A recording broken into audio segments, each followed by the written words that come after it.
qui tu es toi pour mais décider de l'identité française. J'oblige rien à personne. Non mais j'oblige rien à personne. En fait, par contre, je leur dis, si jamais vous voulez vivre comme chez vous, eh ben, vivez comme chez vous, chez vous. Salut les amis, on est de retour pour un nouveau ring. Aujourd'hui, on va parler d'immigration, d'identité, de culture plus globalement. On est aujourd'hui avec Camille Abderrahmane. Salut. Salut Camille. On est ravis de te recevoir. Moi, je beaucoup regardé VL, un peu moins en ce moment, mais les 6 mois, 1 an, je regardais énormément et je trouve que c'était des très bonnes émissions. Donc, tu es le présentateur de Salade Tomate Oignon sur VL. Si Zemmour ne racialise pas la société, qui la racialise dans ce cas ? Les Traoré, par exemple, aussi. Non, mais on s'en fout. On s'en fout pas. Mais les Traoré, ils vont pas se présenter à la présidentielle. Peut-être une autre actu que tu veux mentionner rapidement. Non, j'ai pas. Enfin, si, on va faire plus d'émissions ces prochains temps parce que c'est vrai que l'année dernière, avec le Covid et tout ce qui s'est passé, on attendait que toutes ces vagues et toutes ces décisions passent pour pouvoir aborder des sujets politiques là qui nous intéressent, surtout en ce moment en période d'élection présidentielle. Donc on va faire un petit peu plus d'émissions et après il y aura peut-être des choses pour la rentrée, mais là tout de suite, non, ma prochaine actualité ce sera la vidéo avec vous sur le Crayon Média. Top. Et Thaïs Descuffon, tu es l'ancienne porte-parole parce que ça a été dissous de Génération Identitaire.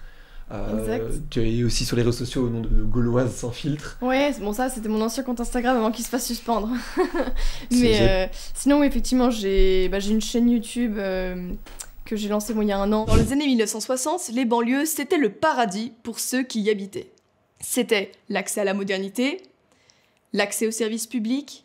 Aujourd'hui, les amis, on va parler de tous ces sujets-là parce que c'est des sujets qui animent énormément le débat public. Ça fait globalement, je dirais, une vingtaine d'années que c'est devenu un sujet extrêmement clivant avec les gens qui sont de plus en plus contre, des gens qui sont de plus en plus pour, les réseaux sociaux créant des chambres d'écho évidemment de plus en plus grandes sur ces sujets-là. On peut citer notamment Sandrine Rousseau ou Jean-Luc Mélenchon, François Bégodeau qui défendent de plus en plus le fait de pouvoir accueillir des immigrés et d'autres cultures sur le territoire français.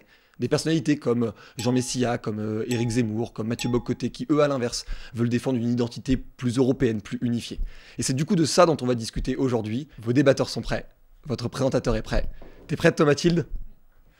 On se retrouve dans le ring. Vous mentez. Les chiffres parlent d'eux-mêmes. Bah allez-y, je pense à quel chiffre là ? 70 milliards. N'importe quoi. Je pensais à 1000. C'est pas le concours de la petite blague. Parce que tu veux, j'entends pas. Non, C'est oui. normal. Ni bien ni pas bien, je peux venir pour avoir des bons ou des mauvais points. Que vous le voulez ou non, vous avez une tête d'arabe, vous ressemblez à mon oncle Mahfoud au Maroc. Ah, Monsieur Chambaud, votre adversaire vient de marquer un point, une réaction. Les gens n'ont plein de cul des arabes. On se calme là, merde. Pas possible, c'est pas une cour de récré, merde. Faites la paix.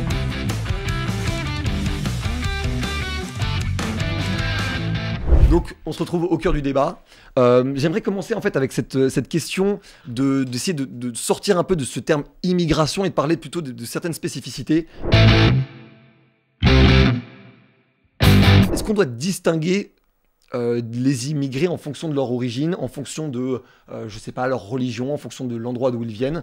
Est-ce que c'est un sujet en soi, le fait de séparer les immigrations en fonction de là où elles viennent ? Thaïs ? L'immigration, ça reste un phénomène particulier. C'est un flux massif de personnes qui viennent d'un endroit pour aller à un autre. Je sais pas si c'est hyper pertinent de parler de ça, sachant qu'aujourd'hui, quand on parle d'immigration, on parle évidemment d'immigration africaine, nord-africaine. Enfin, aujourd'hui, c'est ça ce qui nous concerne en France et en Europe. Donc, il n'y a pas d'autres phénomènes migratoires autres que celui-là qui soit de cette importance-là aujourd'hui. Donc, je trouve pas que... Voilà, est-ce que tu serais plus tolérante avec de l'immigration ukrainienne, par exemple, parce que c'est le sujet un peu du moment ? Alors, je n'utiliserai pas le terme de tolérance, mais il y a évidemment une solidarité européenne qui est importante. S'il est normal qu'on se sente plus proche de ces personnes-là, parce qu'elles nous ressemblent, parce qu'on a un socle civilisationnel en commun, parce que voilà, c'est des personnes qui culturellement et historiquement partagent quelque chose avec nous en plus. Et en fait, oui, il y a une solidarité européenne qui s'applique, je pense. D'autant que, de toute façon, là, par exemple, les réfugiés ukrainiens, ils fuient vraiment la guerre. Et d'ailleurs, on le voit, c'est surtout des femmes, des enfants et des vieillards qui s'en vont, alors que quand on regarde la migration africaine, c'est majoritairement des jeunes hommes en âge de travailler. Ça pose quand même des questions, et surtout quand on sait l'origine des personnes, des personnes de l'immigration massive qu'on a aujourd'hui en France, donc africaines, les pays dont elles sont originaires, c'est pas du tout des pays en guerre. Donc il y a 2 contextes différents aussi, des réfugiés ukrainiens qui pour le coup ont effectivement besoin d'aide, mais qui d'ailleurs pour la plupart d'entre eux, s'arrêtent aux pays limitrophes de leur pays parce qu'ils veulent revenir le plus vite possible dans leur pays, et des Africains qui viennent en Europe et qui n'ont aucune intention de revenir parce qu'ils sont là pour des raisons économiques. Je comprends très bien. Camille, tu ferais un distinguo ou pas? Mais bien sûr qu'il faut faire un distinguo. Alors après, ça dépend comment on va en parler. Si on va en parler sérieusement, bien sûr qu'il faut faire la différence et qu'il y a des immigrations. Ne serait-ce qu'à travers l'histoire, l'immigration, les diasporas qu'on a pu connaître, elles étaient toutes différentes. Et à l'intérieur même de ces blocs-là, les individus sont différents. Donc prendre la question de l'immigration comme un bloc monolithique, c'est pas du tout intéressant. Par contre, ça crée justement, ça permet de créer une confusion et générer de la peur quand on parle de l'immigration et qu'on ajoute les suffixes que peuvent mettre les gens comme génération identitaire.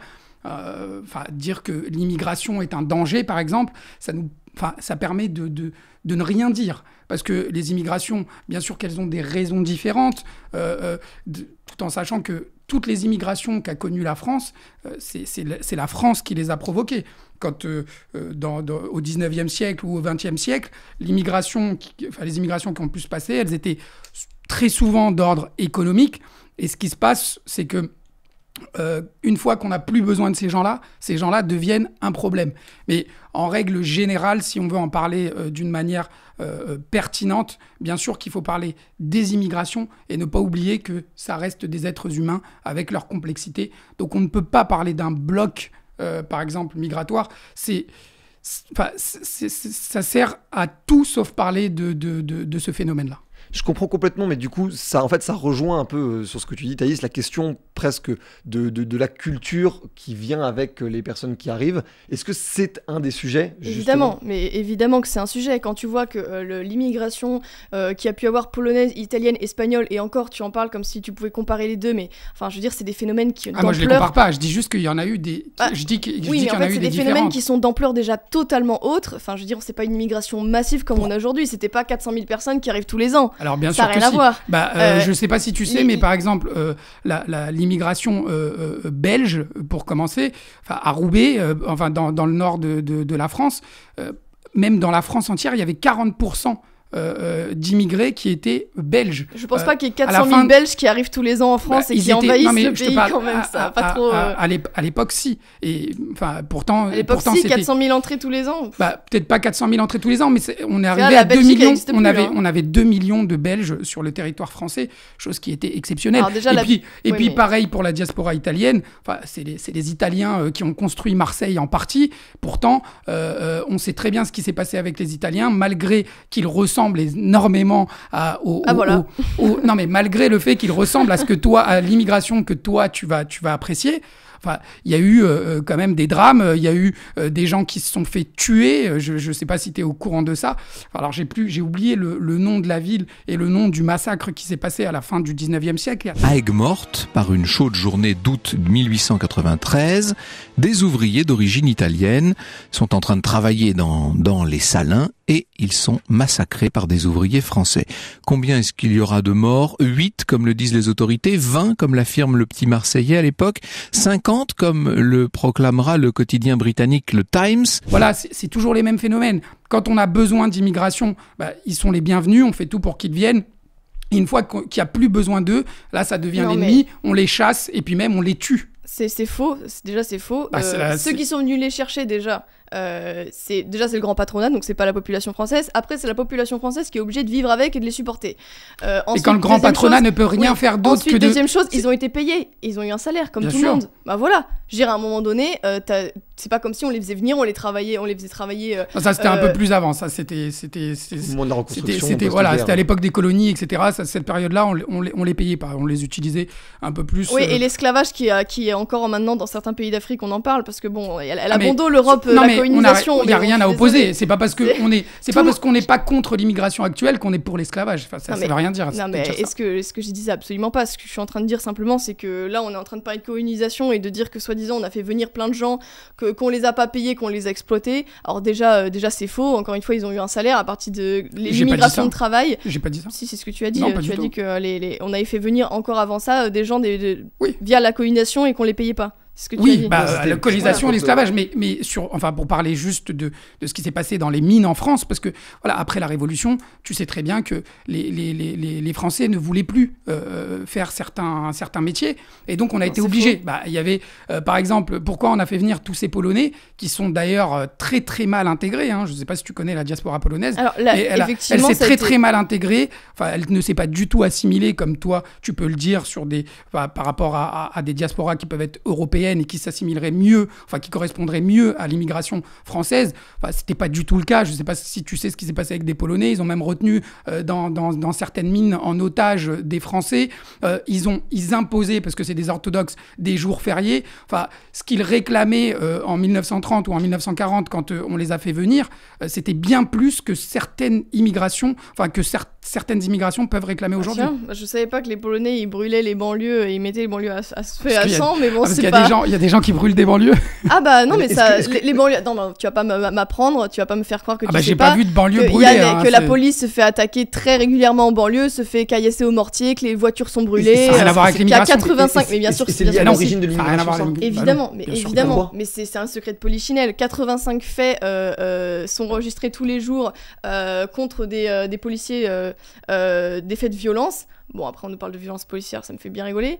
Mais c'est 85 faits de violence envers des personnes, des policiers de la fonction publique tous les jours. Et je veux dire, des policiers, j'en ai rencontré un tas, ils te disent tous la même chose et ils savent très bien quelle est la réalité sur le terrain. Je suis désolée, tout le monde sait très bien que... C'est quoi la réalité sur le terrain ? Mais la réalité, c'est que déjà la banlieue est quand même majoritairement peuplée par des personnes d'origine immigrée, tu vas pas me dire l'inverse ? Bah non, pas bien sûr que si. Bien sûr que mais non. bien sûr que il y a si, que dans le 93 où tu vas retrouver à peu près... dans le 93, il y a 400 000 clandestins rien que dans le 93. Alors moi, j'ai pas ces chiffres, mais tu as 30% d'immigration, d'immigrés dans le 93, mais... En fait, ça veut rien dire, parce que si tu vas en Bretagne, t'as plus que 3% d'immigration. Donc on sait très bien que l'immigration, bien sûr, vient dans les grandes villes. C'est là où on va avoir besoin de cette immigration. Et l'immigration, c'est là où il y a le plus de flux. Bien sûr, c'est là où il y a le plus de flux. Et de toute façon, ils viennent principalement pour étudier ou pour travailler. Donc bien sûr, là où on a besoin de main-d'œuvre, ou là où on étudie, ou là où on a des grandes écoles, c'est dans les grandes villes. Donc dire, par exemple, pour revenir à ce que tu disais par rapport aux banlieues, c'est totalement faux. Et de toute façon, voir les banlieues, voir les banlieues comme une zone d'immigration, c'est totalement faux. Aujourd'hui, on a 10% d'immigrés en France. On a 10% d'immigrants, mais ce sont des Français. Toi, aujourd'hui, tu veux dénominer les gens... ils sont Français de papier, oui.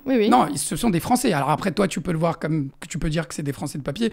Tu peux reprendre ton vocabulaire d'extrême droite pour nous perdre si tu veux, mais dans les faits, ce sont des Français. Aujourd'hui, on a 10% d'immigrés en France, c'est les chiffres de l'INSEE, et parmi ces 10% d'immigrés, parce que la définition d'un immigré dans l'INSEE, c'est des personnes françaises, des personnes étrangères qui sont nées avec une nationalité qui n'est pas française. Et parmi ces immigrés, on a 30% de personnes qui ont acquis la nationalité française.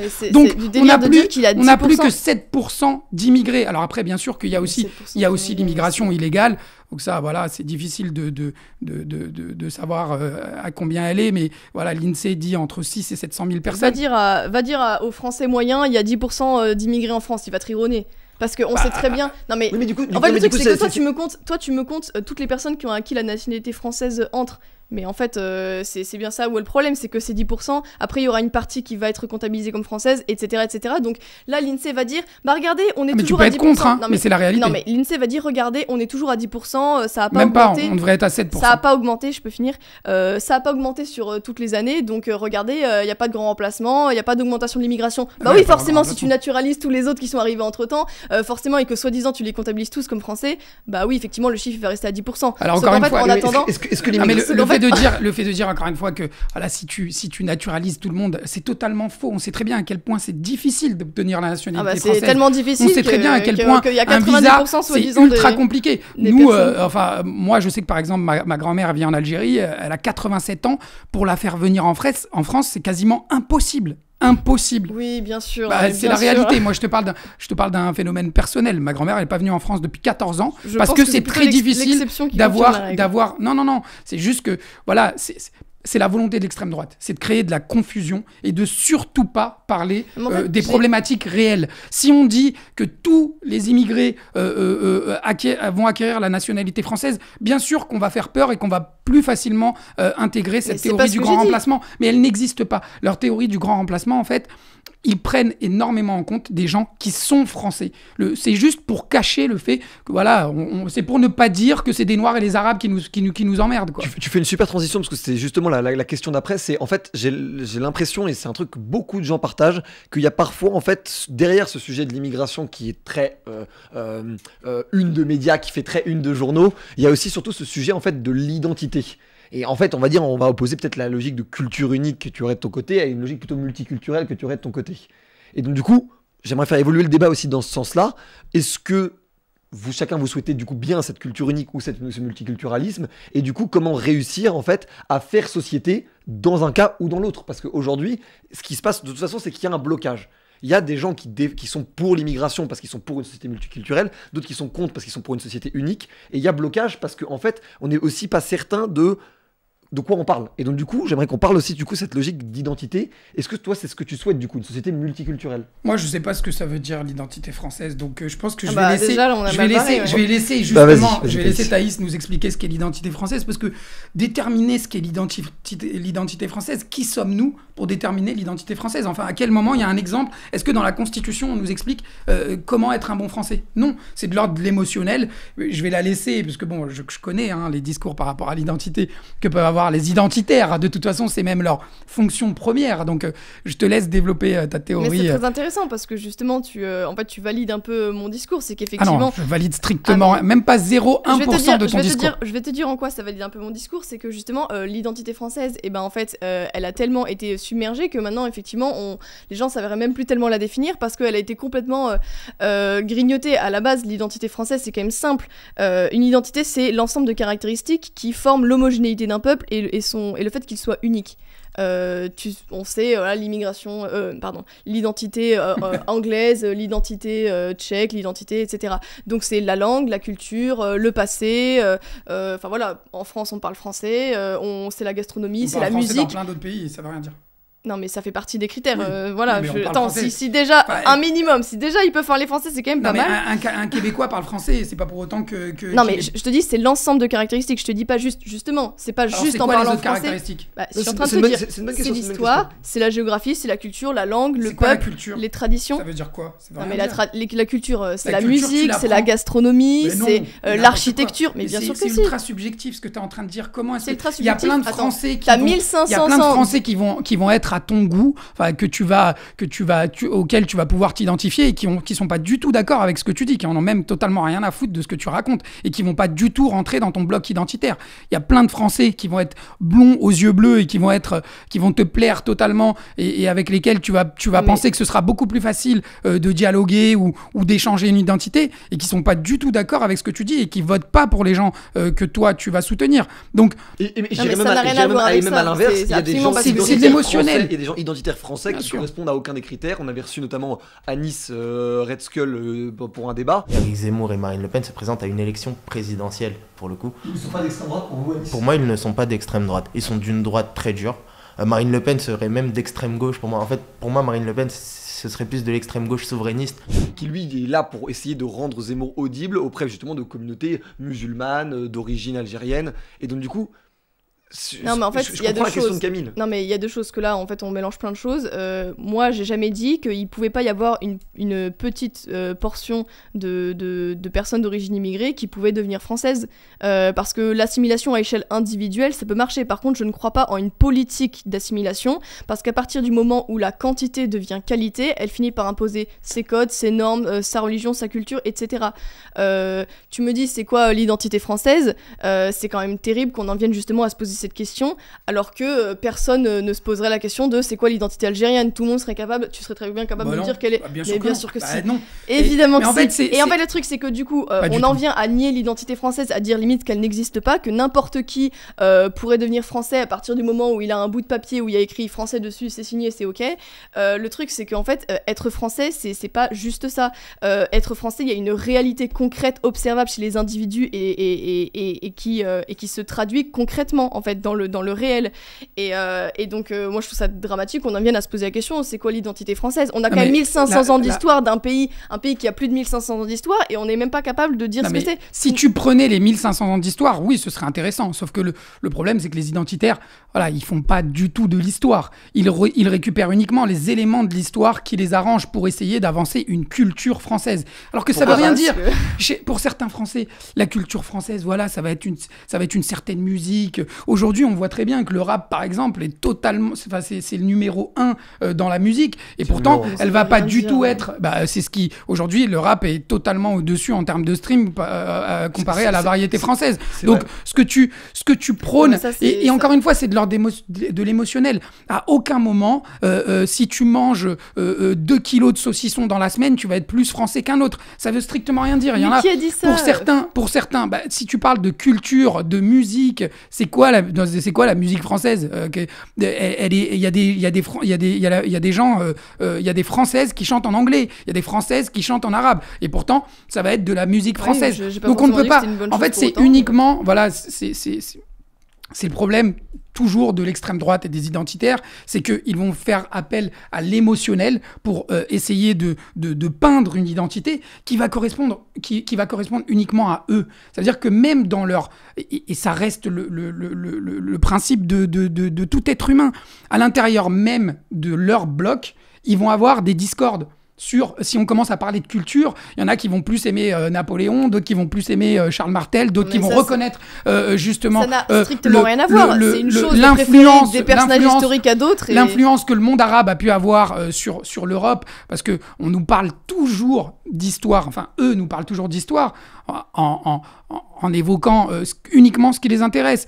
Alors qu'on sait très bien qu'aujourd'hui, les 1500 ans d'histoire, elles sont faites d'énormes, de plein de cultures différentes et d'influences diverses et variées. Si on voit même la France, c'est quoi ? Donc on sait très bien que de toute façon, c'est même pas...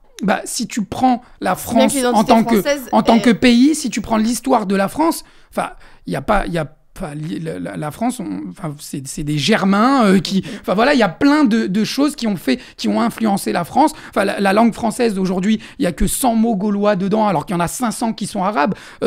Ça ne veut rien dire que d'essayer d'identifier la France avec une influence uniquement européenne. Oui, c'est se perdre dans le discours, et c'est certainement pas... C'est tout sauf parler de l'identité, d'une identité qui pourrait être française. Oui, mais du coup, je prends juste un exemple tout simple, mais tu vois bien qu'il y a une distinction clair entre comment fonctionnent culturellement et individuellement les Chinois, par exemple, et les Français dont tu fais partie, dont tu fais partie, dont je fais partie. Est-ce que t'as pas l'impression qu'il y a aussi du coup des choses à identifier là-dedans, qu'en fait c'est dans ce que tu décris, on a l'impression qu'en fait il y a une forme de flou entre Français, Américains, Espagnols, Maghrébins... Mais c'est justement ça, en fait. Ça, c'est une vision mondialisée et... C'est ça ma question. Est-ce que tu as une vision un peu mondialisée de l'identité française, d'une certaine manière ? J'ai une vision humaniste, en fait, tout simplement. Ça veut dire que pour moi, être français, c'est uniquement respecter la loi. Voilà. Respecter la loi et faire ce qu'on veut. En fait, si tu veux, c'est le principe de l'autoritarisme que d'essayer de décider que tous les gens devraient avoir la même coupe de cheveux, tout le monde devrait aimer la même musique. Absolument, tout le personne n'a dit ça, en fait. Bien sûr que oui, mais c'est bien sûr exactement que non, ce que c'est ridicule. Vous voulez obliger les gens, en fait, à oublier leurs origines ou être autre chose que ce qu'ils ont envie d'être. Ça, c'est le principe du dictateur. C'est rien d'autre. Il y a plein de contradictions dans ce que tu dis, en fait. Si demain, on veut définir une identité française, c'est une identité à laquelle on sera obligé de coller, obligé d'adopter. Et c'est le principe de devenir français, en fait. C'est exactement l'autoritarisme, et c'est le principe des dictatures. De l'autoritarisme. Bien sûr. Waouh. Si tu veux que tout le monde... si tu après on passe à une question, mais c'est le principe. Si tu veux que tout le monde ait des prénoms français, tu empêches des gens de faire ce qu'ils veulent, tout simplement.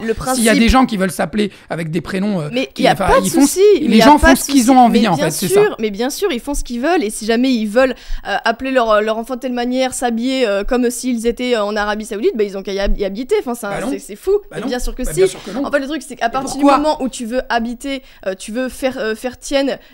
l'identité d'un pays, ou en tout cas tu veux, je sais pas, genre, imaginons je déménage au Japon, tu vois, demain, et que je me dis, bon bah voilà, moi j'ai envie j'ai envie de me sentir japonaise, bon, même si concrètement je ne viendrai jamais totalement, mais que mes enfants ils soient vraiment imprégnés de cette culture-là, etc. Et ben dans ces cas, je vais faire un minimum d'efforts. Je vais les appeler. Tu vas écouter de la musique japonaise. Je vais les appeler. Tu vas te brider les yeux. Je vais les appeler déjà de prénoms japonais, c'est peut-être déjà la base. Mais le truc, c'est que même en fait, au-delà de ça, ce qui est quand même fou, c'est que tu viennes à dire, oui, mais en fait, être français, c'est juste, c'est juste respecter la loi, ou c'est juste avoir un bout de papier, donc être français de papier, c'est bien ce que je disais. Sauf qu'en fait, si tu pars de juste ce postulat-là, garder sa liberté, égalité, fraternité, donc chacun fait ce qu'il a envie. Voilà, à partir du moment où il respecte la loi. N'importe qui sur Terre peut venir juste respecter la loi et dire ah bah c'est bon, je suis français. Mais dans ces cas-là, en fait, la France n'existe plus. Si la France n'a plus de frontières, si la France n'a plus au minima des règles à respecter, une identité qui lui est propre et un peuple qui lui est propre, dans ces cas-là, il n'y a plus de France en fait. C'est justement de quoi est composée une nation. Elle est composée d'un peuple, elle est composée de frontières, elle est composée quand même d'un art de vivre, de choses qui font sa spécificité. Si effectivement tu dis chacun peut venir, garde sa culture, et puis en fait finalement vit chacun un peu dans son coin comme il l'entend, dans ces cas-là, il n'y a plus de France, c'est tout. En fait, tu ne pourras jamais obliger les gens à être comme toi tu le veux. D'ailleurs, qui tu es toi pour décider de l'identité française. J'oblige rien à personne. Non, mais j'oblige rien à personne. En fait, par contre, je leur dis, si jamais vous voulez vivre comme chez vous, vivez comme chez vous, Voilà, c'est quand même simple. Si jamais vous venez en France, c'est dans une démarche, dans ces cas-là, à ce moment-là, adaptez-vous. Mais de toute façon, à partir du moment où ils sont beaucoup trop nombreux, ils en ont pas envie. Qu'est-ce que ça veut dire ? Ça ne veut rien dire. Mettre un camis dans la rue, ça voudrait dire qu'on n'est pas français. Mais c'est n'importe quoi. Non, mais c'est très simple. Alors vraiment, c'est extrêmement simple. Déjà, c'est effectivement s'habiller de manière pas islamique. C'est déjà quand même le b.a.-ba des choses. Pourquoi islamique ? Déjà, quelles sont les tenues islamiques ? Enfin, si tu parles, pas moi qui si tu veux revenir à cette histoire de voile ou autre chose. Enfin. Les chrétiennes portent le voile, ça dérange strictement personne. Et c'est la même chose. Moi, j'ai croisé des religieuses. Je te parle des religieuses. Des religieuses, c'est des personnes consacrées, alors que des femmes qui portent le voile islamique, elles sont pas consacrées. Donc mais c'est deux choses différentes. Mais tu dis n'importe quoi. Mais qui es-tu toi justement pour penser? Pour savoir ce que les gens revendiquent ou pensent. Non, mais tu sais ce que ça veut quand dire, tu parles de consacrer, oui, bien sûr, voilà. Bien sûr, c'est qu'elle est investie dans la vie religieuse et qu'elle a un rôle. Mais une personne dans sa foi, elle a un rôle aussi envers Dieu. Donc bien sûr qu'elle va être aussi elle va être exactement la même. Elle va avoir exactement les mêmes convictions qu'une personne que tu vas dénominer de consacrée. On ne peut pas dire ces personnes-là, oui, elles ont le droit parce que elles habitent dans une église. Ça veut strictement rien dire. Les gens font ce qu'ils veulent et tu ne pourras jamais obliger quelqu'un. De toute façon, même si demain vous arriviez au pouvoir et que vous empêchiez les femmes de mettre le voile dans la rue, est-ce que ça va changer les problèmes du pays ? Ça va strictement rien changer. Et ce genre de discours-là qui sont extrêmement vides. Enfin, quand on parle de ça, on ne parle de rien parce que, encore une fois, je reviens toujours sur ce fait-là, c'est que les gens font ce qu'ils veulent. C'est le principe même des êtres humains. À partir du moment où ils respectent la loi, ils respectent le pays dans lequel ils vivent. Ils ont le droit de s'habiller comme ils veulent parce qu'on commence avec le voile. Voilà, alors dans les années 30 aussi, on mesurait les tailles des jupes. Enfin, c'est vraiment c'est des faux débats qui vont nous emmener uniquement à de l'autoritarisme et de la dictature. Non mais alors déjà c'est encore dérivé du sujet. J'étais en train de dire que... Juste avant de te répondre, moi, il y a la phrase de Youssoufa dans un texte que je trouve assez symbolique de ce que tu dis, c'est la France ne reconnaît pas les communautés mais nous traite comme telles. Il parle comme ça des musulmans. La France ne reconnaît pas les communautés mais nous traite comme telles. Qu'est-ce que toi tu penses de cette phrase et de ce qu'a dit Camille ? La France ne reconnaît pas les communautés mais nous traite comme telles. Et c'est un peu ce que dit Camille sur il n'y a pas que le début. Non mais merci, mais je peux avoir le temps parce que je connais pas Youssoufa, je n'écoute pas Youssoufa. Développe, c'est vrai, hein, franchement. Non, c'est pas trop mon genre de musique, mais bon après chacun ses goûts. On écoutera après le débat. Non mais en fait ça te permettrait de parler justement d'un sujet que tu connais un petit peu mieux. C'est important. Il faut arrêter de culpabiliser les Français, qu'on doit leur dire il faut faire des efforts, vous leur avez pas assez tendu la main, mais il faut arrêter au bout d'un moment en fait. On a fait tourner notre société tout autour d'eux. On n'arrête pas dans le discours médiatique de toujours les victimiser. C'est sans cesse nos aides sociales, notre système de santé, absolument tout. Bien sûr que si. 42% des allocataires de la CAF sont nés à l'étranger, c'est déjà énorme. Mais ces étrangers-là, ils produisent de la richesse, ça veut strictement rien dire. En fait, le truc, c'est que c'est insupportable de toujours demander aux Français, c'est à vous de faire des efforts. Mais en fait, les Français, ils sont chez eux. c'est à ceux qui viennent de faire des efforts pour venir habiter en France. Enfin, c'est quand même fou, quoi. Et qu'on vienne dire, bon voilà, les pauvres communautés, on les traite comme telles, mais déjà, peut-être que si jamais elles se comportaient bien, on n'est pas obligé de kiffer vivre avec vous, en fait. Si jamais vous vous comportez mal, en fait, au bout d'un moment, on sature, et c'est normal, vu le comportement qu'ont ces communautés. Tu parles au nom de qui arrête... Tu peux pas dire les Français, tu ne représentes pas la France, ni les Français. Bah attends, 70% des Français considèrent qu'il y a trop d'étrangers en France. C'est bon, avec ces chiffres. Bah, ah bon, il y a aussi... tu me sors des chiffres c'est des sondages. Non, moi, c'est l'INSEE. Ah bah, bien sûr. Bah, donc, mais c'est pareil, si tu vas dans les chiffres, le nombre de personnes justement qui pensaient que les immigrés ne font pas assez d'efforts pour s'intégrer ou s'assimiler, ce chiffre-là, il est totalement en baisse. Aujourd'hui, on n'est même pas à 40% de cette opinion. En tout cas, Zemmour, Marine Le Pen et Valérie Pécresse sont plus durs sur l'immigration que ne l'est Macron, qui lui-même a quelques discours dans ce sens-là, et représente pour l'instant ces trois-là plus de 50% des intentions de vote. Voilà, juste pour que tu puisses continuer. Donc du coup, donc ce que je disais, c'est que voilà, en fait, c'est pas à la population française de faire des efforts. La population française d'origine, en fait, elle est chez elle, et si jamais des personnes elles viennent, c'est à elles de faire un pas vers nous, en fait. Si jamais elles en ont pas envie, très bien, grand bien leur face. Mais en fait, dans ces cas-là, elles rentrent chez elles et qu'elles vont pas venir se plaindre qu'on n'accepte pas toutes leurs petites revendications parce que un coup c'est le voile dans la rue, un coup c'est le hijab, un coup c'est le burkini, un coup c'est ci, un coup c'est ça. En fait, ça va s'arrêter où ? Évidemment que c'est un islam politique, évidemment qu'il grignote de plus en plus sur nos institutions. Mais quoi ? Mais évidemment. Il y a même pas un parti musulman en France. À quel moment ça pourrait être ? Il y a pas besoin d'avoir un parti musulman en fait. À quel moment ça pourrait être en de lui-même déjà. politique ? On va pas rentrer dans ces considérations théologiques, mais l'islam en lui-même déjà revêt un aspect militant et politique, que tu le veuilles ou non, parce qu'en fait ils ont une distinction qu'ils n'arrivent pas tellement à faire entre le temporel et le spirituel. Mais bon, ça c'est une autre question. Pour ce qui est du coup du fait c'est quand même incroyable toujours demander toujours aux Français d'avoir des gens qui ne connaissent rien de mettre le genou à terre d'islam. Et ci et ça, et on va pleurnicher et tu ne parles pas avec des musulmans, t'écoutes même pas de musique, on a bien vu à quel point t'étais réfractaire. Tu vas pas me forcer à écouter de la musique. Tu ne peux pas parler d'un sujet que tu ne connais pas. En fait, si tu te fermes totalement aux musulmans et à l'islam par exemple et que tu les vois comme des ennemis, tu ne peux pas en parler. Si tu veux en parler, va faire des études ou étude des gens ou écoute des gens qui en parlent avec des sachants qui en parlent, qui font de la sociologie, qui étudent, et là tu verras que tu vas revenir un petit peu dans le réel, parce que là t'es dans le flou et dans l'imagination. Tout ce que tu dis n'existe pas. Ça veut dire que si tu venais passer ne serait-ce qu'une semaine ou deux, dans ma famille, mais c'est à cause des discours comme le tien qui servent mais en fait, ils n'ont pas besoin des discours comme le mien, ils ont juste à sortir dans la rue en fait. Moi j'étais à Créteil ce week-end, il y avait des gens avec des kippas, des femmes avec des voiles, tout le monde vivait très bien ensemble, des enfants qui vivent ensemble. J'étais aussi au bois de Vincennes, j'ai une vidéo, je peux te la montrer, on voit que des blancs, et ce serait pas un problème s'il y en avait d'autres. J'ai posé ma caméra pendant 3 minutes, il y a que des blancs qui passent. Où est le grand remplacement ? Je sais pas dans quelle réalité parallèle tu vis, mais ce grand remplacement dont tu parles, c'est des gens qui sont français. Si la France se multiculturalise, et si là on est sur un plateau où il y a des gens avec des origines et des identités, enfin pas des identités mais avec des pensées différentes, c'est juste que c'est l'intermondialisation du monde. Enfin, il y a plein de choses qui font qu'on est obligé de se mélanger. Comment est-ce que tu veux, toi, demain, faire France ? Comme ça, à faire une espèce de France qui vivrait en autarcie, uniquement, avec des blonds aux yeux bleus. La dernière fois qu'il y a quelqu'un qui a fait ça, on sait très bien comment ça a fini. Ça n'a aucun... C'est bon, la réduction d'Hitler, ça y est, ça... 30 minutes, même pas... C'est exactement ce que tu prônes. Tu peux l'assumer, hein. Profitons du point Godwin pour faire une petite mi-temps. Le point Godwin, ça vient d'une loi empirique de Mike Godwin qui a dit en 1990 « Plus une discussion en ligne dure, plus la probabilité d'y trouver une comparaison impliquant les nazis ou Adolf Hitler s'approche de 1. » J'aimerais qu'on sorte un tout petit peu des chiffres, même des arguments rationnels, et que vous puissiez chacun, sans que l'autre intervienne trop, raconter une petite anecdote assez courte, très personnelle, qui vous rend sensible, même là, personnellement, sur le sujet.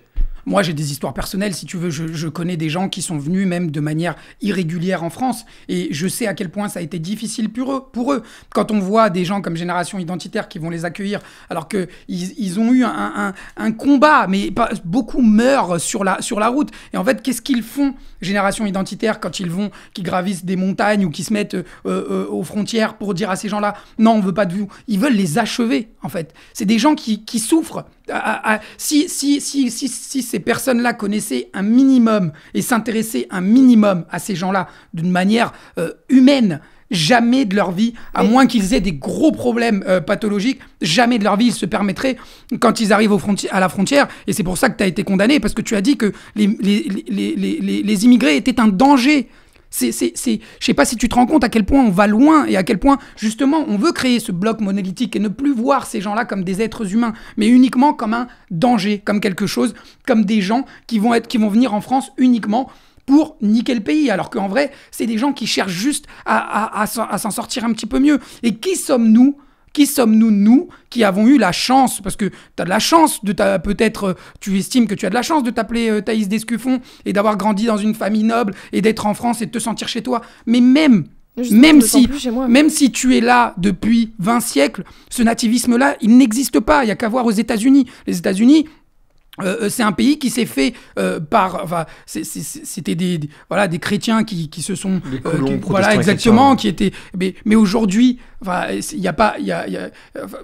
on voit la politique qu'a fait Trump anti-migratoire, alors qu'en plus c'est totalement faux parce que il raconte aussi les blocs identitaires qu'on renvoie des gens dans leur pays, alors que c'est pas vrai. Il y a 25 millions l'année dernière de personnes qui sont rentrées aux États-Unis pour travailler et qui ont eu des papiers pour rentrer et travailler. Donc encore une fois, c'est uniquement c'est tenir un discours flou pour ne pas qu'on s'intéresse aux individus en tant que personne. Je comprends très bien. Est-ce que tu as une histoire personnelle? Je sais, peut-être que tu n'as pas du tout envie de parler de ça, mais tu t'es fait aussi agresser. Oui, non, mais écoute, pour anecdote personnelle, moi effectivement, j'ai l'expérience en fait de plein de filles françaises aujourd'hui, c'est-à-dire que moi, quand je sors dans la rue et que je passe dans certains quartiers ou dans certaines rues, moi je sais très bien le type de profil d'homme dont j'ai peur dans la rue, parce que par expérience c'est toujours ce profil-là qui va t'insulter, te siffler, te traiter de sale pute ou je sais pas quoi, qui va t'agresser sexuellement. C'est la majorité des hommes d'origine immigrée, hein, que tu le veuilles ou non, je suis désolée, mais c'est quand même la réalité des choses. Et d'ailleurs la plupart des filles à chaque fois elles disent ouais, ah là-bas ça faut pas y aller, c'est un quartier qui craint ou c'est un truc de cassos, mais elles vont jamais jusqu'à vraiment décrire le cassos parce qu'elles ont peur de se faire traiter de raciste. Et moi je trouve ça dramatique. Mais Cassos, ça n'a rien à voir. Cassos, c'est immigré, enfin, qu'on soit juste même pas capable de pouvoir vraiment dénoncer et décrire une réalité telle que nous on la vit, de peur de se faire traiter de tous les noms d'oiseaux possibles, alors qu'en fait on décrit juste un truc. Je dirais, toutes les filles honnêtes et qui ont le courage de le reconnaître savent très bien. Donc moi effectivement ça m'était déjà quelque chose qui c'est une expérience que je connais, mais effectivement en décembre dernier moi je rentrais chez moi de séance de sport banale, tranquille, et en fait je sais pas, il y a un homme derrière moi qui rentre chez moi, qui ferme la porte derrière moi, qui m'enferme ma clé, qui me prend mon téléphone. Et en fait, je me suis retrouvée séquestrée avec un homme que je ne connaissais même pas, qui a dit être tunisien, qui restait 30 minutes chez moi. Alors pendant 25 minutes, je dois avouer qu'il m'a absolument rien fait, parce qu'il s'est assis sur le canapé, il a dit je suis poursuivi, je sais pas quoi, il parlait à moitié français, j'ai rien compris, mais qui me dit voilà, il commence à essayer de me faire la conversation, essayer de me mettre en confiance parce qu'il voyait que je tremblais et que j'avais peur. Donc j'ai essayé un peu de me détendre. Et puis au bout de 25 minutes, moi, toutes les 10 minutes, je disais bon, est-ce que tu peux partir maintenant, etc. Je t'ai aidé, j'ai pas appelé la police, de toute façon je pouvais pas, mais j'ai rien fait, donc tu peux partir, oui, je te jure, voilà, je vais te laisser partir et tout.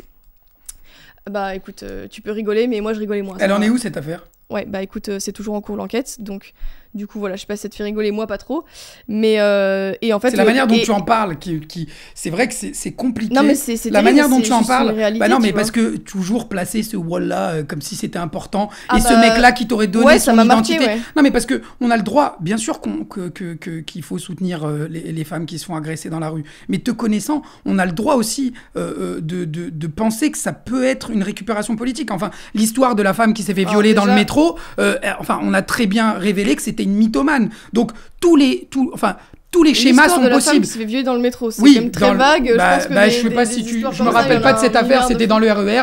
Elle avait raconté justement qu'elle s'était faite violer dans un métro par des migrants. Et derrière, elle a avoué qu'en fait tout était faux. Mais d'accord, il y a des histoires individuelles et puis en fait après t'as des statistiques. C'est quoi les statistiques? Le but c'est l'histoire individuelle justement. Oui. Donc voilà. Et puis bon, du coup c'est 5 minutes avant de sortir que en gros il a voulu me violer quoi. C'est tout. j'ai réussi à finir par ouvrir la porte et puis il est sorti et puis bon, désolé, en fait je sais toujours pas comment j'ai fait pour m'en sortir. Là l'enquête est toujours en cours, on m'a montré des suspects, moi je l'ai pas vu dans les suspects, je l'ai juste reconnu sur une caméra de surveillance mais avec la silhouette, enfin bref, ça c'est le reste de l'histoire. Moi quand je suis allée déposer plainte tout de suite au commissariat, ils m'ont dit de toute façon des profils comme celui-là on en a tellement, ça, je vous garantis pas qu'on va le retrouver quoi. Mais évidemment, enfin je veux dire la police elle sait très très bien, moi tous les suspects qu'on m'a présentés, voilà, j'avais que ça et ils ont que ça et en fait ça c'est le réel, c'est la réalité et c'est ce que toutes les filles vivent au quotidien et faut arrêter de le nier. Et donc quand on dit que l'immigration est pas un danger ou pose pas problème, t'inquiète pas que moi je sais concrètement que si 63% des agressions sexuelles dans les transports en commun en Ile-de-France, c'est des étrangers et je parle même pas des immigrés qui ont acquis la nationalité française après. C'est un chiffre du ministère de l'Intérieur de 2019. Ministère de l'Intérieur 2019, allez vérifier. Et pareil avec le chiffre de Marine Le Pen de 93%. Enfin, on parle dans les transports, par exemple, on sait très bien que c'est des pickpockets et c'est des agressions sans violence. Donc encore une fois, ce genre de chiffres ne veulent strictement rien dire. Écoute, c'est des chiffres du ministère de l'Intérieur, donc à partir de là, je vois difficilement comment tu pourrais nier ça, quoi. Ma femme, elle est très blanche de peau. Elle prend le métro quand elle est à Paris et jamais de sa vie, elle est rentrée à la maison en me disant tu sais, tes cousins du Maghreb, ils passent leur vie à me siffler ou à m'agresser. Ça veut strictement rien dire. Encore une fois, on en parle. C'est pas le cas de beaucoup trop de Françaises aujourd'hui. C'est normal qu'elle soit émotive par rapport au sujet et c'est normal que ça la touche. Voilà, si elle a eu une agression de la part d'un immigré, mais ça veut rien dire. Déjà même pour elle, elle, ce serait très dangereux que de penser qu'il y a que des gens avec une peau un peu plus foncée que la sienne qui pourraient être un danger pour elle. On sait très bien que la France, il y a de l'insécurité. Il faut faire attention partout. Et puis, ça s'est passé où ce qui t'est arrivé ? Lyon. Où ça ? Tu vis pas dans les banlieues de Lyon ? Non. Donc c'est que c'est quand même un quartier qui craint, mais c'est pas la banlieue. C'est qu'il y a de la criminalité partout et cette caricature de dire que dans les banlieues on veut pas rentrer. Les policiers ont répondu à Marine Le Pen, ils ont dit on peut aller partout en banlieue et la criminalité elle est partout. C'est pas plus en banlieue ou plus dans le métro qu'on va se faire agresser. Il faut faire attention malheureusement partout. Moi quand mes sœurs sortent, je leur dis de faire attention. Et si toi tu sors, tu dois faire attention. Mais c'est très dangereux pour toi que de faire attention uniquement aux gens qui vont avoir une peau un peu plus foncée que la tienne. Mais je suis tout à fait d'accord avec toi, l'insécurité elle est partout parce que justement les problèmes qu'il y avant étaient uniquement le fait de banlieue. Aujourd'hui avec l'expansion des villes, avec les transports en commun qui desservent maintenant donc c'est la banlieue qui a gangréné la ville. Entre autres, oui. Mais et les logements sociaux, etc. Donc maintenant, en fait, c'est un phénomène qui ne se cantonne plus seulement aux banlieues, mais qui se répand sur tout le territoire. Donc effectivement, il y a de la sécurité partout, oui. Ouais, bien sûr.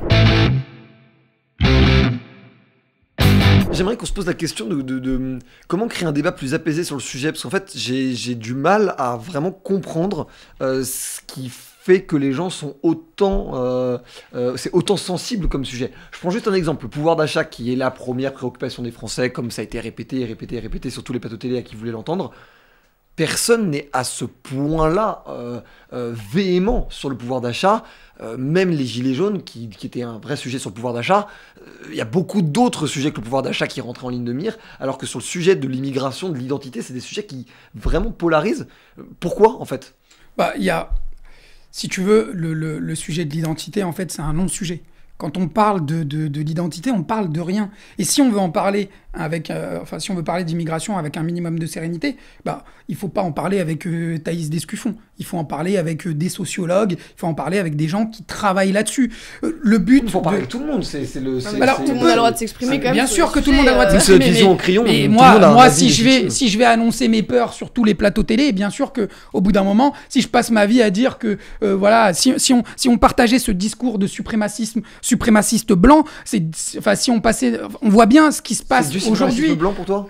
Non mais si on passait notre vie à diffuser ce genre de message, bien sûr que ça intégrerait les cerveaux à un moment. Aujourd'hui, on a une surmédiatisation de ce genre de discours. Et c'est uniquement pour cacher les réels problèmes. Parce qu'on voit bien qu'aujourd'hui, on ne peut plus répondre aux réelles questions des Français. C'est-à-dire que sur le pouvoir d'achat, on n'a aucune réponse. On sait très bien qu'aujourd'hui, le capitalisme est en train de tuer tous les États et que les États n'ont plus de réponse à ce genre, aux réels problèmes des Français. Donc on fait appel à des Thaïs Descuffon, on fait appel à des gens de génération identitaire, et en plus de ça, ils ont le vent en poupe parce qu'aujourd'hui, ils ont Bolloré qui les soutient derrière. Donc tous ces dialogues, soutenu par Bolloré, oui, bien sûr, tous ces dialogues, j'ai mon chèque tous les mois. Non, mais ton discours, il est soutenu par Zemmour, Marine Le Pen, et puis aujourd'hui, exactement. Donc on voit bien qu'il est surreprésenté. Et bien sûr que ce genre de débat-là et ce genre de discours-là, enfin voilà,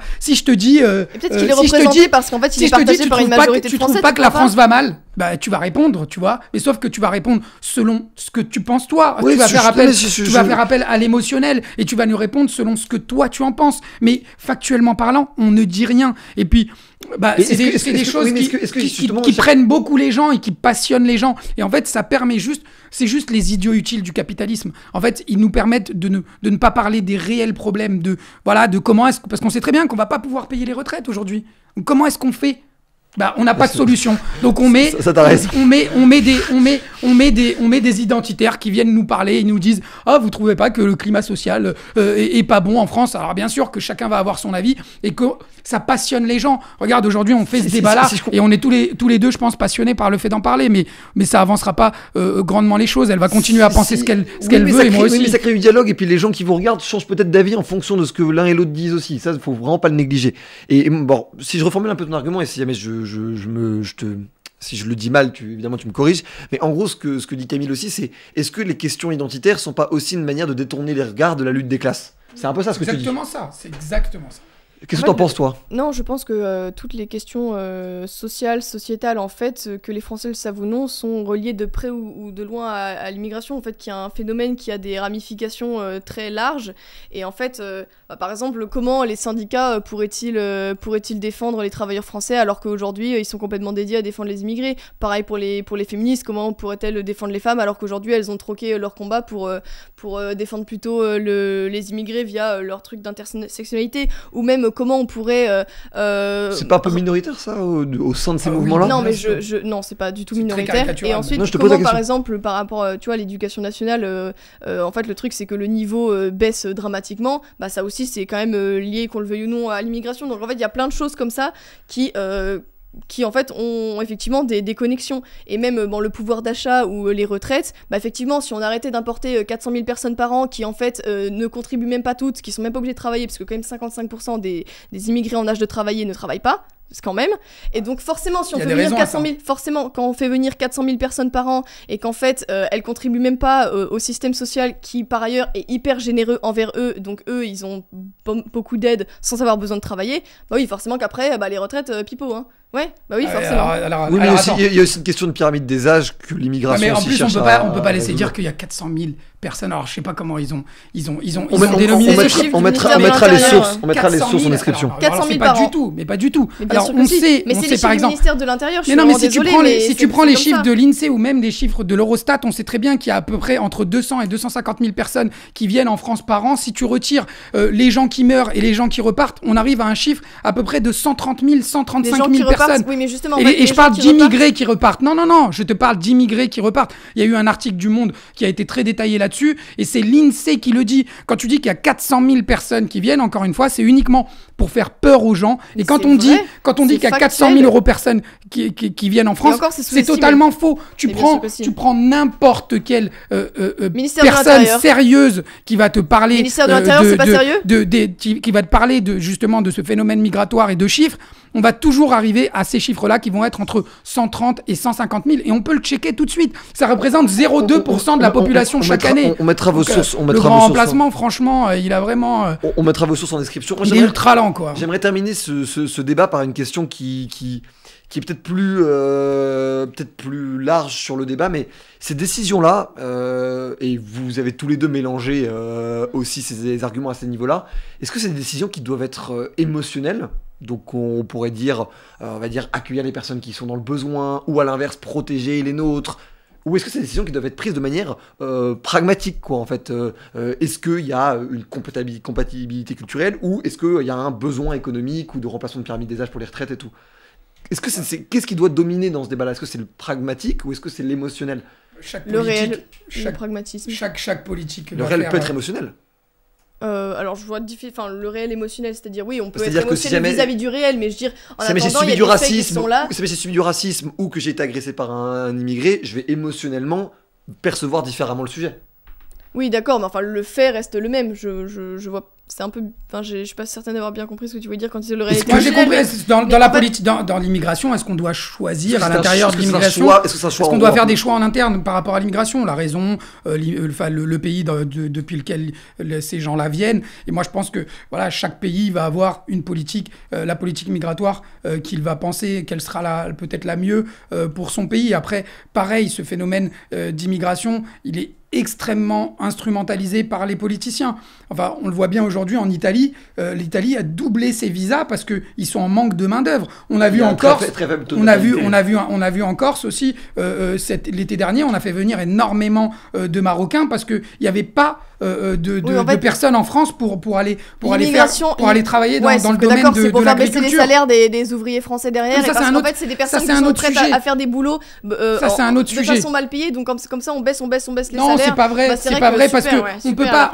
Enfin, une fois que tu travailles en France, en France, on va pas prendre les règles du pays. Qui travaillent bien sûr que plus il va y avoir d'offres, plus il va y avoir d'offres d'emploi, et puis plus on va pouvoir se permettre de baisser les salaires. Mais les salaires ne vont pas descendre à 200 € par mois. Ça n'existe pas. Bien sûr, exactement. On reste quand même en France. Et puis encore une fois, parler du fait que les immigrés sont plus au chômage, mais c'est normal. Il y a aussi la discrimination qu'il faut prendre en compte. On sait très bien. C'est comme le fait que les immigrés soient plus. Il y a une étude aussi qui a été faite qui explique qu'en termes de justice, si tu prends un immigré ou un Français, ils sont beaucoup plus durement condamnés. Et encore une fois, ça, c'est des statistiques qui sont officielles. Donc, est-ce qu'il faut choisir selon l'économie, moi, je te sors des sources, des chiffres factuels. Moi, tes sources. Selon les politiques, selon les politiques qu'on va avoir dans le pays. Mais aujourd'hui, enfin, même réfléchir à une politique qui est uniquement économique, c'est se tromper. Parce que prendre ce dont on a besoin uniquement aujourd'hui, c'est totalement bête parce que le monde évolue. Et puis même dans cette immigration, entre guillemets, qui va coûter de l'argent, donc l'immigration qui va être plus, entre guillemets, humanitaire, quand on accueille des réfugiés qui à la base ne viennent pas en guerre, exactement, et qui viennent, qui bien sûr non, vont compter, tu vas avoir de l'argent qui va être dépensé, mais ces gens-là, on ne connaît pas ce qui va se passer dans le futur, qu'est-ce qu'ils vont apporter à la France selon leur intégration, et c'est exactement la même chose pour l'économie. Les immigrés, sous prétexte tu peux accueillir le monde entier en te disant on sait jamais si ces personnes-là. Alors encore une fois, ça c'est ta caricature moi je parle juste de ce qui se passe factuellement aujourd'hui quand il y a de l'immigration, et tous les économistes vont te le dire, les gens sérieux, ils vont t'expliquer que l'immigration apporte de l'argent. Enfin, elle contribue à la croissance, bien sûr. Ils payent des taxes, ces immigrés, ils travaillent, ils consomment, donc que ce soit des taxes directes ou indirectes, ils contribuent à la croissance du pays. Donc ce délire de voir l'économie française comme un gâteau qui serait à taille fixe, c'est totalement bête. Il y a cette phrase de 1 million d'immigrés, ça fait 1 million de chômeurs en plus. C'est totalement faux. Enfin, ils participent à la croissance du pays, donc bien sûr qu'ils créent de la valeur ajoutée. Et au final, tous les économistes sérieux vont te dire que ils contribuent. On est plus dans du positif que dans du négatif, et dans tous les secteurs. Je comprends bien, on va clôturer le débat là-dessus. Je vous remercie beaucoup, merci Camille, merci Thaïs, merci d'avoir été aussi calme en fait, aussi bienveillant l'un envers l'autre. Je trouve que c'est des sujets qui sont importants aussi d'être abordés par des aspects, et c'est pour ça aussi ma dernière question, parfois plus émotionnelle, parce que je pense que c'est des choses qu'on ne doit pas écarter du débat. Toutes les décisions qui doivent être prises à un niveau politique ne sont pas que des décisions comptables, c'est aussi parfois des décisions de choix, de société, de vision des choses, d'humanisme, de patriotisme.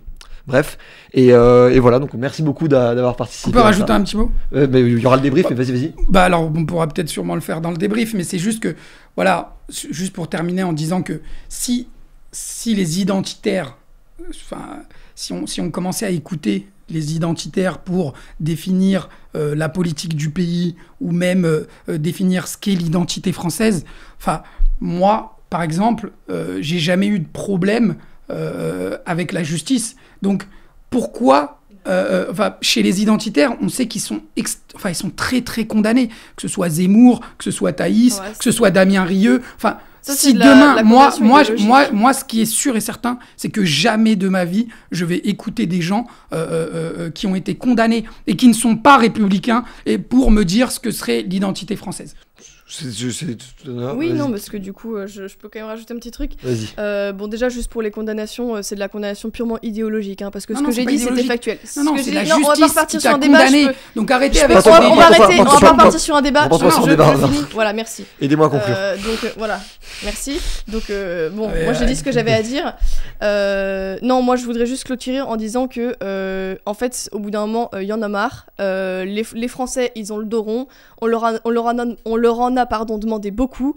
C'est eux qui payent les allocations de tout le monde, le service santé, absolument tout. On leur a tout donné. On leur a donné les logements sociaux. On leur a donné le service de santé et ci et ça. Et en plus, on continue toujours de s'excuser. Et on dit vous en faites pas assez. Et encore et encore.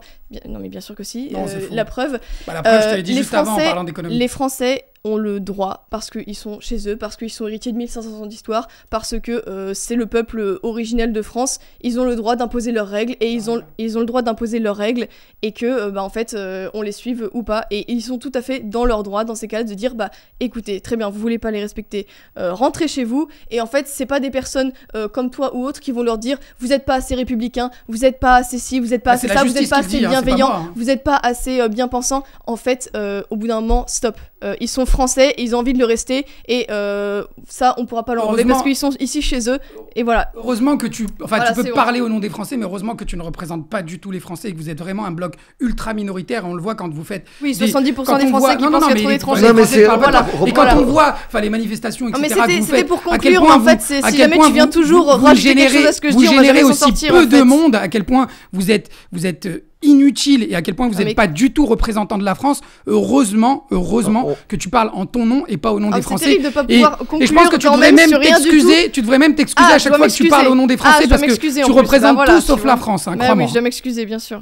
On accueille de son la parole la plus libre possible de toute façon au crayon. Merci beaucoup chers amis de nous avoir suivis. On mettra évidemment les sources de chacun en description ainsi que des sources complémentaires du crayon. Vous pouvez nous retrouver et débattre dans l'espace commentaire ou sur Political si vous voulez des débats un peu plus qualitatifs. Vous connaissez Political ? Non. Vous devriez essayer. Enfin bref, c'est assez cool pour débattre à l'écrit de manière un peu plus qualitative. Bref. On se retrouve très bientôt pour d'autres vidéos. Évidemment, abonnez-vous, likez, partagez ça à vos amis. Débattez même entre vous, chez vous, à la maison, en famille. C'était Valorant pour le crayon. On se retrouve très bientôt. Ciao. Cette émission du crayon est maintenant terminée. Je compte sur vous pour vous abonner, pour liker la vidéo, pour nous donner aussi votre avis en commentaire. C'est très important de savoir ce que vous en pensez. N'hésitez pas à débattre, évidemment dans le respect. On se retrouve très bientôt pour de nouvelles vidéos. C'était Valorant. Ciao.